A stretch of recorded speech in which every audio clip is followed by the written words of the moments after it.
ಎಲ್ರಿಗೂ ಕೋಟಿ ನಮಸ್ಕಾರಗಳು. ಕೋಟಿ ಥಿಂಕ್ ಪಾತ್ರದ ಬಗ್ಗೆ ನಾನು ಜಾಸ್ತಿ ಮಾತಾಡೋಂಗಿಲ್ಲ. ಟೀಸರ್ ನೋಡಿದಿರ, ಅದರಲ್ಲಿ ತುಂಬ ಅದ್ಭುತವಾದ ಒಂದು ಪ್ರಶ್ನೆ ಇದೆ. ಕಳ್ತನ ಮಾಡಿದೆ, ಮೋಸ ಮಾಡಿದೆ, ಯಾರ ತಲೆನೂ ಹೊಡಿದೆ, ನಿಯತ್ತಾಗಿ ಊರಲ್ಲಿ ಬದುಕೋಕ್ಕಾಗಲ್ವಾ ಅಂತ. ಅದೊಂದು ಲೈನು ತುಂಬ ಮಾತಾಡ್ತಿದೆ ಪಾತ್ರದ ಬಗ್ಗೆ.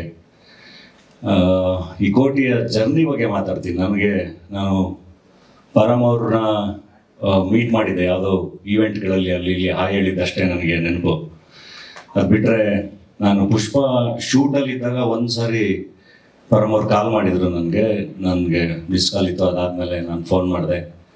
ಇಲ್ಲ, ನಾನು ವಿಶ್ ಮಾಡೋಕ್ಕೆ ಫೋನ್ ಮಾಡಿದೆ, ನಿಮಗೆ ಖುಷಿಯಾಗುತ್ತೆ ನೀವು ಮಾಡ್ತಿರೋ ಪಾತ್ರಗಳು, ಕೆಲಸಗಳು ಅಂತ ಹೇಳಿ ಫೋನ್ ಇಟ್ಟಿದ್ರು ಅಷ್ಟೇ. ಅದು ಬಿಟ್ಟರೆ ನನಗೆ ಯಾವುದು ನೆನಪಿರಲಿಲ್ಲ. ನಂತರ ನನ್ನ ಬಡವರ ಸ್ಕಲ್ ಸಿನಿಮಾ ಮಾರಾಟ ಮಾಡೋಕ್ಕೆ ಒಂದು ಒದ್ದಾಟ ಇರುತ್ತಲ್ಲ, ಅದು ತುಂಬ ಕಷ್ಟ. ಸಿನಿಮಾ ಮಾರಾಟ ಮಾಡೋದು, ಸಿನಿಮಾ ಸೇಲ್ ಮಾಡೋದು, ತುಂಬ ಸಾಲಗಳಿತ್ತು. ರಿಲೀಸ್ಗಿಂತ ಮುಂಚೆ ಹೆಂಗಾದರೂ ಮಾಡಿ ನನ್ನ ಸಿನಿಮಾನ ನಾನು ಯಾರಿಗಾದ್ರು ತೋರಿಸ್ಬೇಕು, ಅದನ್ನು ಸೇಲ್ ಮಾಡಬೇಕು ಅಂಥೇಳಿ ಆ ಒದ್ದಾಟದಲ್ಲಿದ್ದಾಗ ಪರಮ್ ಅವ್ರಿಗೆ ಫೋನ್ ಮಾಡಿ ಅಲ್ಲಿ ಅವ್ರನ್ನ ಭೇಟಿ ಮಾಡಿದ್ದು. ಸಿನಿಮಾ ನೋಡೋಕ್ಕೆ ಬಂದರು, ಬಡವರ ಸ್ಕಲ್ನ ನೋಡಿದ್ರು.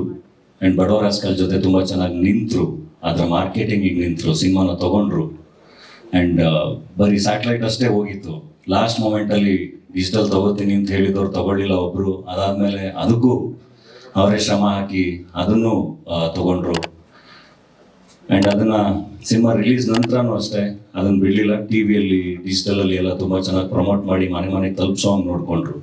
ಅಂದರೆ ಅವರು ತುಂಬ ಇಷ್ಟ ಆಗಿದ್ದು ಕಾರಣ ಏನು ಅಂದರೆ, ಯಾವುದಾದ್ರೂ ಒಂದು ಕೆಲಸ ಚೆನ್ನಾಗಿದ್ದಾಗ ಅದ್ರ ಜೊತೆಗೆ ತುಂಬ ಅದ್ಭುತವಾಗಿ ನಿಂತ್ಕೋತಾರೆ. ಅವರು ನನಗೆ ಹೇಳಿದರು, ಹೀರೋ ಆಗಿ ಪ್ರತಿಯೊಂದು ಬಾಕ್ಸು ಟಿಕ್ ಆಗಬೇಕು ನಿಮಗೆ ಈ ಸಿನಿಮಾದಲ್ಲಿ. ಅದು ಥಿಯೇಟ್ರ್ ಬಿಸ್ನೆಸ್ ಇರಲಿ, ಟಿ ವಿ ಬಿಸ್ನೆಸ್ ಇರಲಿ, ಡಿಜಿಟಲ್ ಬಿಸ್ನೆಸ್ ಇರಲಿ, ಎಲ್ಲದೂ ಟಿಕ್ ಆಗಬೇಕು, ಅದ್ರ ಕಡೆ ಕೆಲಸ ಮಾಡೋಣ ಅಂತ.